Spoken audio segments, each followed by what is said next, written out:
We are the anchors of Queer News Tonight, and this evening we discuss the queer headlines. Lesbian Washington State Senator Emily Randall wins the primary for the 6th District. She is poised to be the first LGBTQ plus Latina in Congress.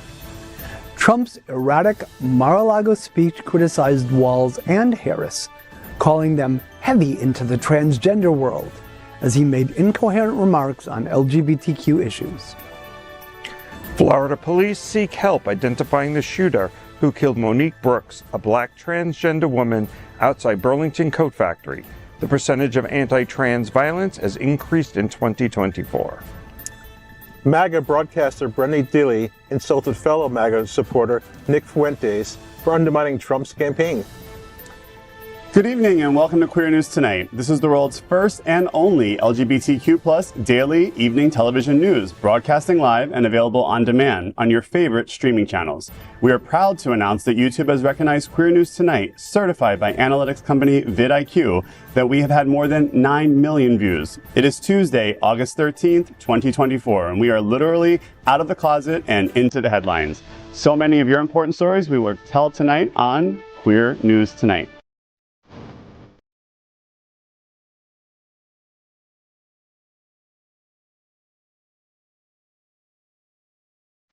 This is the world's first live daily LGBTQ evening news show, literally out of the closet and into the headlines on Queer News Tonight.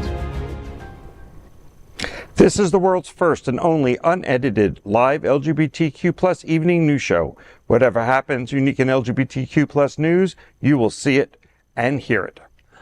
Hotspots magazine, happening on Television Network, is a nonprofit 501c3 media company in the same model as PBS and NPR, but designed for the LGBTQ plus community. Our mission? To support the 11 pillars of our LGBTQ plus community. We want to inform and educate the key issues of lesbian, trans, Latino, Black, healthcare, seniors, students, faith, social justice, business, and queer culture. Help us support our community. We are part of one of the largest LGBTQ plus nonprofit media companies in America, Hotspots Magazine and Happening Out Television Network. In 2024, our magazine is celebrating 40 years of the LGBTQ plus experience in our news and television shows. And the entertainment shows support our mission to educate the LGBTQ plus and community. Now let's welcome tonight's anchors at Queer News Tonight. First up, let's welcome Glen Weinzimer. He owns Bona Italian Restaurant in fabulous Wilton Manors. Glen is the founder of Smart Ride, which has raised over $16 million for the HIV/AIDS community. He's passionate about getting out the LGBTQ vote in this critical election year. Welcome, Glen. Thank you, Jeff. It is a pleasure to be here once again, and I am excited about the new election turn, and I'm thrilled about Kamala running, and I love Walz, and that's about it. And get out and vote in the primary. And get out and vote in the primary. And that's important. Yeah, it is. Thanks for saying that. Now let's welcome our next anchor, Gregg Shapiro, an inductee into the Chicago LGBT Hall of Fame. Gregg is the author of 2 short story collections and 7 books of poetry. He's an entertainment journalist whose celebrity interviews and reviews run in a variety of print and online publications. Welcome, Gregg. Thank you so much, Jeff. It's very nice to be here with William and Glen and the whole gang. The whole gang's here. Next, let's welcome William Haas. He serves as the president of the Bears of South Florida. They are the winner of Out South Florida Best Social Group in South Florida. Will is a seasoned bi-coastal real estate professional with experience in the Fort Lauderdale, Wilton Manors, and Naples and Marco Island locations. Welcome, Will. Thank you very much. And to all my Bears out there, we are the Bears of South Florida. We had an amazing pool party last Saturday, and this Saturday we're going on the water taxi. We sold out 100 guys, 100 Bears actually, and we have an open bar and food. So, Bears on the ocean. Wow. Fun. Didn't know they could swim. Let's welcome our lead anchor, Jeff Oliverio. He's a financial advisor and certified financial planner with Truist Wealth in Fort Lauderdale. Jeff is one of the founders and presidents of Hollywood LGBTQ+ Council. He has served as co-chair for the National LGBTQ+ Task Force Gala since 2021. Jeff, Pride Lions is celebrating 42 years of service in a year with Pride Lions Masquerade, a gala on August 17th. Tell me what's happening. Well, this is, I've attended the Pride Lines Gala for many years, and they have been a recipient previously from the task force, from the gala, from fundraising. For those of you who are watching and don't know, Pride Lines is an organization that serves our queer youth, and also does a lot of work in the HIV and healthcare space for youth and for adults as well. Their gala each year is a masquerade. This year titled Queer Ferno, which I love. It's going to be hosted by Lady Bunny. I'm attending along with some good friends. We're going to be guests of the House of Trouble Boys, who are our partners with the gala for our after party for the Task Force Gala this year. So it'll be an all in the family event, and I'm really looking forward to it. So if you don't have tickets, I believe tickets are still available. And if you are inclined to, please make a donation to Pride Lines to support this amazing organization. Now, we are the reporters for Queer News Tonight, and this evening we begin with the queer headlines. The LGBTQ plus community in South Florida and across America is diverse. Our community across the world is vast, and here are the bullet points for the queer news for today, Tuesday, August 13th, 2024. First up this evening, let's queer up lesbian culture. Lesbian Washington Democrat Emily Randall thrilled by her primary win. Last week, Washington State Senator Emily Randall secured a primary victory for Washington's 6th congressional district, emerging as the frontrunner with over 33% of the vote. This positions Randall, a Democrat, as a historic candidate on the verge of becoming the first LGBTQ Latina elected to Congress. In an interview with The Advocate, Randall expressed excitement about her win and emphasized her campaign's focus on addressing crucial issues for all constituents. She said, quote, "My election to the state Senate was also historic as the first queer woman elected to the Senate. But what hits me hardest is talking to our elders or young people who didn't see leaders who looked like them," end quote. Randall's primary victory is notable in Washington's jungle primary system, where only the top 2 candidates advance regardless of party affiliation. She led a diverse field that included both Democrats and Republicans. Randall has a proven track record with nearly 200 bills passed under her sponsorship or co-sponsorship, focusing on healthcare access, reproductive rights, and education reform. As she prepares for the general election in November against Republican Drew McEwen, Randall says she is determined to bring investments and positive change to her community. If elected, Randall will join Congress at a time of stark ideological contrast, potentially sharing the halls with anti-LGBTQ figures like Representative Marjorie Taylor Greene. Good luck to that. I think it's important, especially when we're in the space of talking about candidates that are being labeled as DEI candidates, and how hard candidates who are LGBTQ or any other type of diversity have to work, and also the track record that they bring with them. This candidate has worked for Planned Parenthood, and what is one of her top focuses, of course, is abortion access, which is crucial across the full United States. So that comes to mind. She also has a sister that was born with special needs who was supported by Medicaid, or else her family would most likely have become bankrupt. So she is supporting Medicaid access expansion, again, a platform that is fairly popular across the entire United States. And she also has, sponsored apprenticeship programs for high school students, so investing in education and youth. If you look at the candidates on the Democratic side, and I think we're seeing this now with Biden stepping out of the race and all of our Democratic talent coming to focus, who have the Republicans built up on their side? They have Marjorie Taylor Greene, a former gym owner. They have Matt Gaetz, a potential child molester on their side, and we have candidates that look like her. And I think it's really important to look and see the future of our party is very bright. And I'm wishing her all the luck in the world. If you can just get the MAGA people to stop drinking the Kool-Aid. So congratulations to Senator Emily Randall. It will be nice to watch old bleach blonde, bad-built butch body squirm when they have occasion to cross paths. But she represents the people. And that's what we're supposed to, our politicians are supposed to represent the people. And that's what she's doing. She's listening, and that's what people want to be heard. And she's doing it. She's not talking, singing crap or, lies. She's listening. Yeah.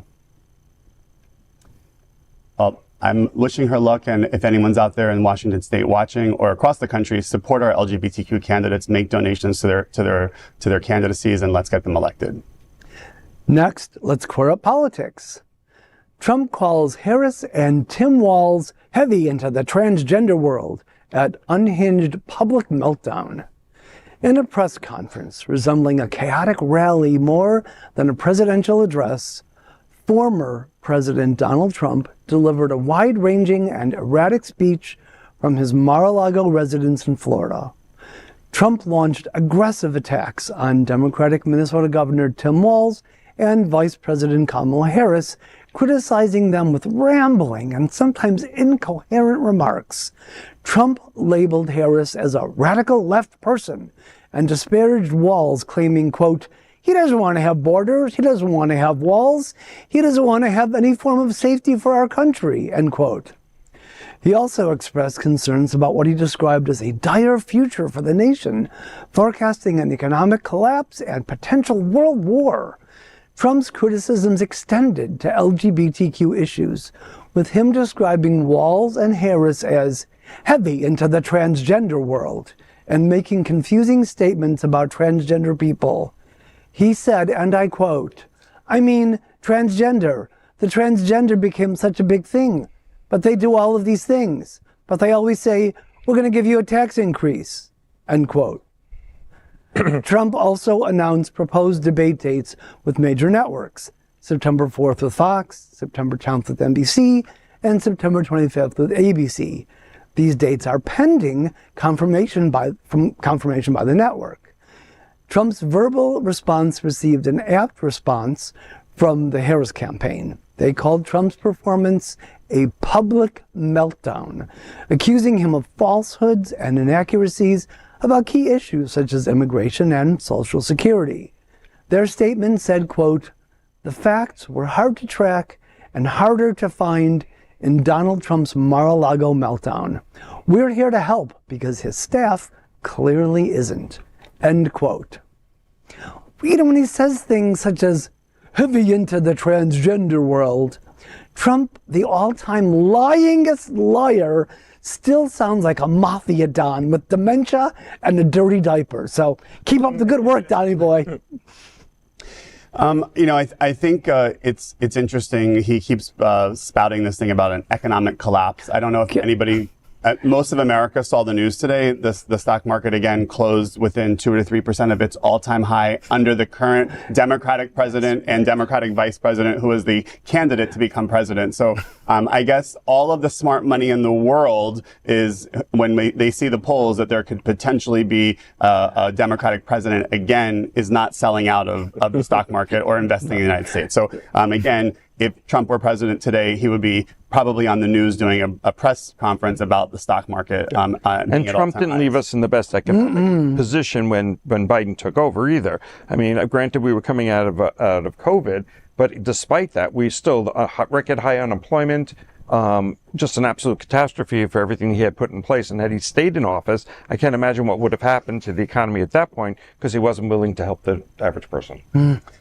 And he's announcing a lot of these dates for the debates. But I think in the middle of those dates, on September 18th, he's supposed to be sentenced for his conviction in New York. We can do it live from the courthouse. Fraud. So I don't know if that's on his calendar or not, but it might conflict with some of those dates. I think the crayons got confused when he was like coloring in the dates. Well, the black mark is permanent, and you really can't see one note over the other when you write over it. You know, if you listen to both stories, the last one and this one, the other candidate was listening to people listening to, and he's just talking. He's not listening to anybody.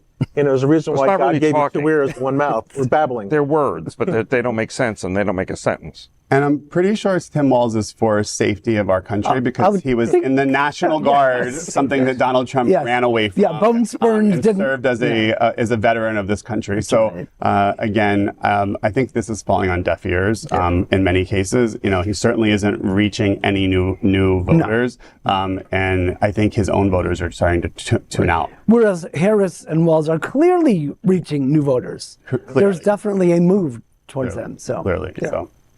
Okay, let's queer up trans rights. Police seek leads in trans woman's murder in Orlando. Police in Florida are seeking the public's assistance in identifying the shooter who killed Monique Brooks, a 49-year-old black transgender woman. Brooks was found with gunshot wounds outside a Burlington coat factory in Orlando around 3:50 a.m. on July 19th. Despite being rushed to a local hospital, she was pronounced dead upon arrival. Brooks' murder marks the 22nd violent death of a transgender individual in the U.S. this year.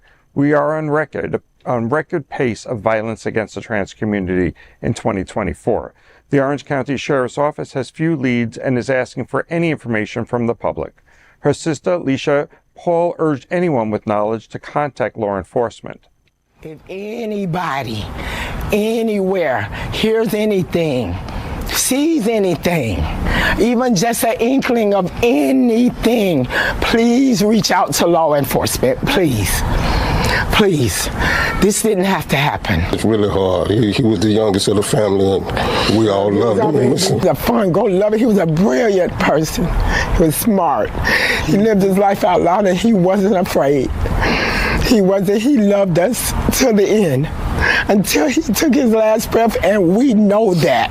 Licia says her sibling was a big part of Orlando's LGBTQ plus community. To fight like he fought for his life, and to be happy, and to live out loud like that is everything. It is. That is everything. Now they're going to fight for answers and are hoping the community can help. He did not deserve this. He did not. So again, if anybody knows anything or seen anything or hears anything, you can be anonymous, or if you come to us, you're still going to be anonymous. We just want to know. We want justice. Brooks was a cherished member of the local trans community and an active participant in Divas in Dialogue, a group supporting transgender women of color. Mula Montrese Williams, the group's executive director, described Brooks as, quote, one of the sweetest souls I've ever known, end quote. Anyone with information about Brooks' murder is encouraged to call Crime Line at 1-800-423-8477. What's scary is this is not just happening here in Florida or in the United States, but around the world. Mm-hmm. I think in Forbes magazine said 320 trans people were killed in 2023 around the world, and they listed as beaten, stabbed, or shot. 94% of them are trans women. Most of them are black, and they're in the age group of 19 to 25, and that mirrors what's happening here. So, you know, it is a frightening statistic, and it's just heartbreaking to hear another story where somebody is just taking someone's life needlessly, you know. I look forward to the day when we don't have to report these kinds of unnecessary tragedies, and I wonder what it's going to take for that day to come. Well, it's going to take that we don't have politicians that are putting out rhetoric that the trans community is here to attack people, that they're here to groom people.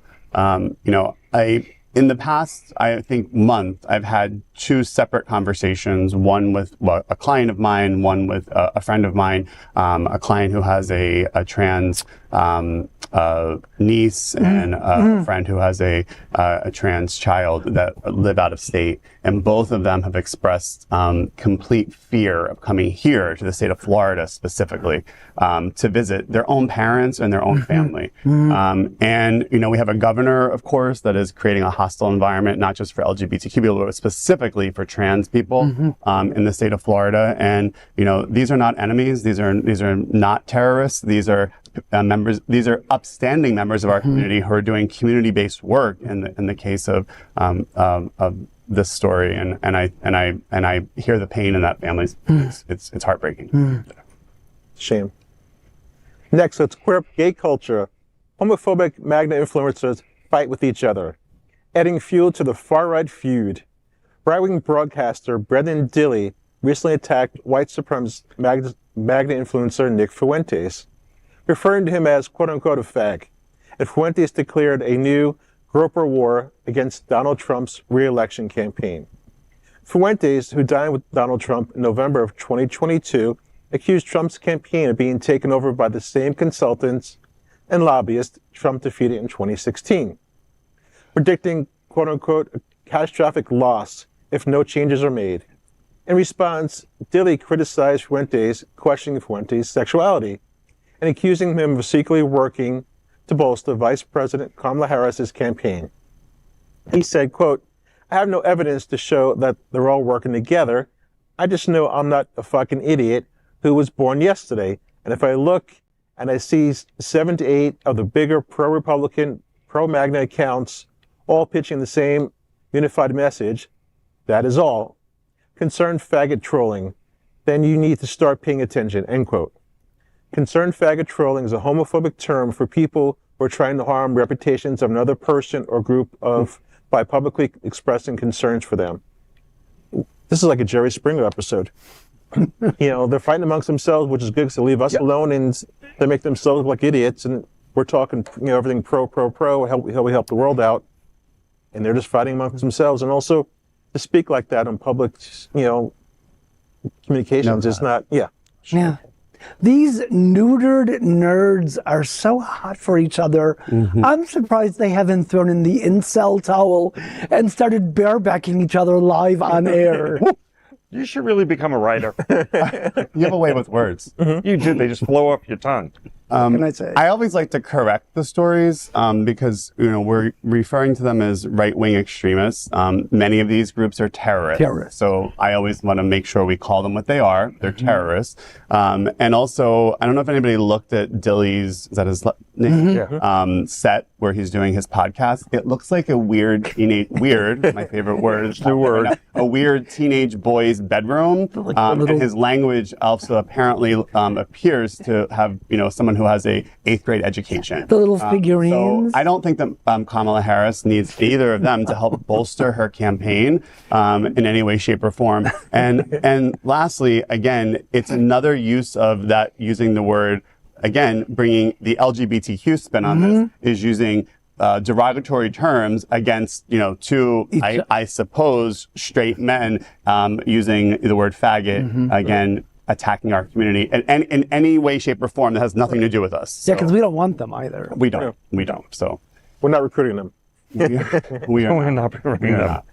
So. Okay. Next, we are proud of our special partnership with Sunshine Cathedral, the world's largest queer church here in Fort Lauderdale. Supporting that partnership, we are broadcasting from our permanent set here at Sunshine Cathedral at the Happening Out television studios. We broadcast Sunshine Cathedral's Sunday International Service at 10:30 a.m.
Next, unique Florida to Quebec cruise tour announced for May 9th, 2025. The Hotspots Happening Out Travel Club is offering a unique 19-day cruise tour from Florida to Quebec aboard the Holland America Zwieterdam starting May 9th, 2025 from Fort Lauderdale. Priced from $1,429, this journey includes visits to Atlantic coast cities including Williamsburg, Boston, Portland, Halifax, and Charlottetown, with an overnight stay in Quebec City and a 4-day tour in Montreal. Free transfers to Fort Lauderdale are provided from over 20 Florida cities and private home pickup for residents of Miami-Dade and Broward County. An optional 5-day post-tour to Toronto and Niagara Falls is available for $459. The trip supports the travel club's nonprofit educational mission.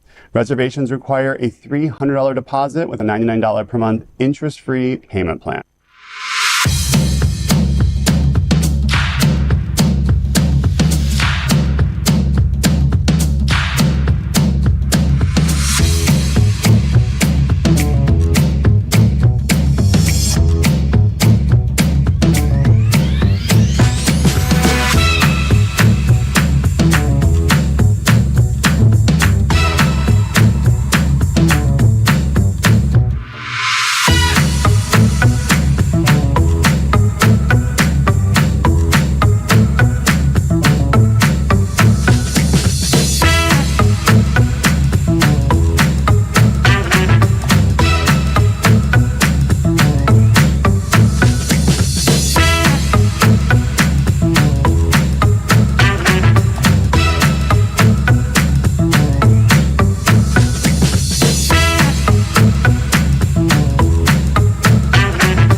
We finish tonight's Queer News headlines with a segment we call LGBTQ plus 1 Minute News. LGBTQ plus 1 Minute News. Let's queer up sports. Tom Daley and Team Great Britain divers close Paris Olympics with tiny Speedos dance. Olympic silver medal holder gay diver Tom Daley and the Team Great Britain divers have gone viral after dancing to Charlie XCX's Apple in minimal Speedos. The video, posted by Daley on Instagram and captioned Brat Summer Olympics, features Olympic athletes Jack Lauer, Noah Williams, Kyle Kothari, Anthony Harding, and Jordan Holden dancing in tiny Speedos. Queer fans are praising the video for its impressive moves and sexiness. Daley announced his retirement from diving after the video. I didn't watch a single second of the Olympics, but I have a question for those that did. Would it be fair to say that this, as Olympics go, that the summer edition is usually more homoerotic than the winter version? Is that how that works? It is. Less clothes. And I think it's always been, no one's ever come out before.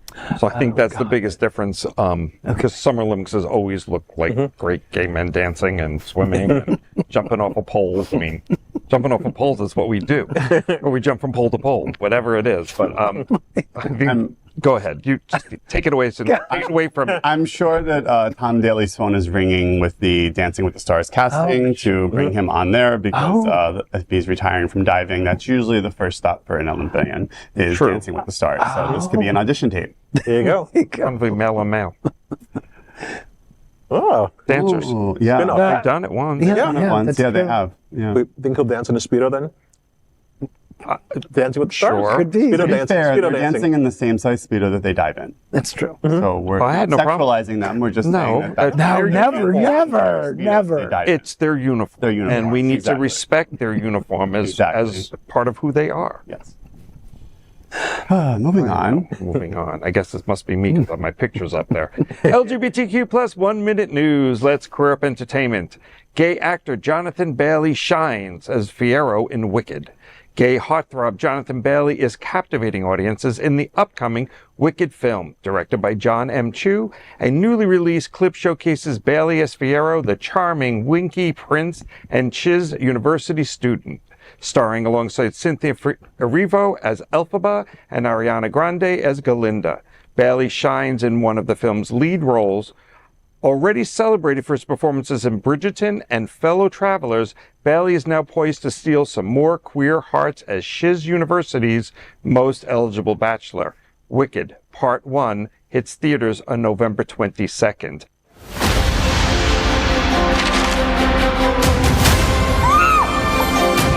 And we're all here often. I'm Fiyero. Oh, Oz. I see that the responsibility to corrupt my fellow students falls to me. You pretend to be shallow and self-absorbed. Excuse me. There is no pretense here. I happen to be genuinely self-absorbed and deeply shallow.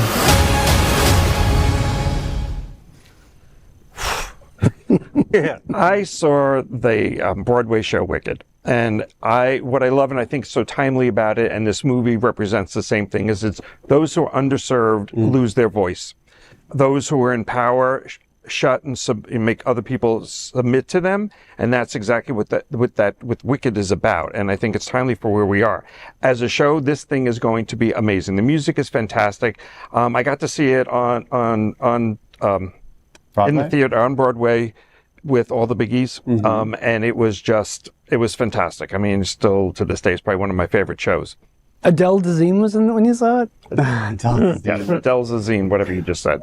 I hope it's as good as the marketing campaign because they're spending a ton of money on this. I think every third commercial during the Olympics was for Wicked, and I think they have a contractual obligation, Ariana Grande and Cynthia Erivo, to tour around the country as their characters, like in every setting they could put them in. So the budget for this is humongous, and it's being shown in 2 parts. So it's going to be a great Thanksgiving release. Yeah. Well, Debbie Downer here. Flawless Jonathan Bailey or not, I am deeply concerned about a 2-part movie adaptation of Wicked, directed by the same straight man who directed Gem and the Holograms. Not holding out a lot of hope, sorry.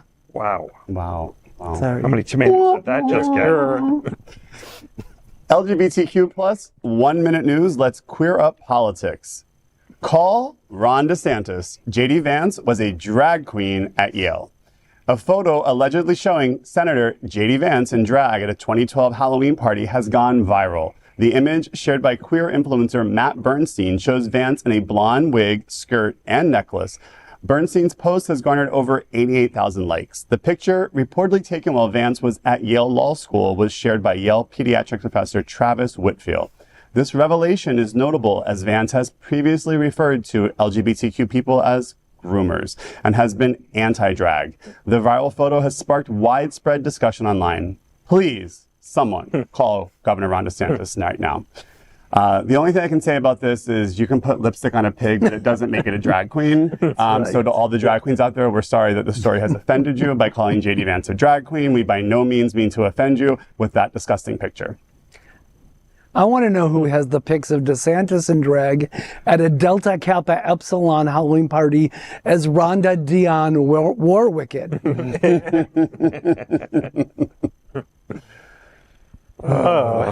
We all have to say. LGBTQ plus 1 minute news. Let's queer up sports. Team LGBTQ finished in 7th place at the Olympics this year, the most medals ever. LGBTQ athletes made history at the 2024 Paris Olympics, securing an impressive 42 medals, including 15 gold, 13 silver, and 14 bronze.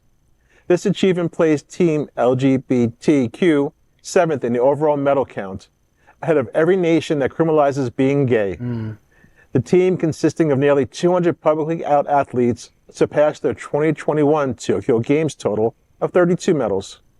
With stars like Tom Daley and Daniel Jarvis, Team LGBTQ continues to grow, signaling a future where even more athletes feel empowered to share their identities on the world stage.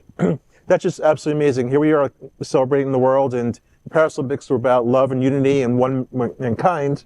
And here we are, all these medals. I mean, that's impressive. And they're actually role models for a lot of our kids throughout the world, even those kids that are surpassed in these countries that, are anti-gay and everything else. I think I love that there's that many medalists or that many athletes around the world that are willing to come forward, because I can't see that a decade ago where that would have even been a thing or would have been a subject, or they would have even covered it. And the fact that they can now openly say who they are and then participate and have a team LGBTQ, I think is a show of a progress.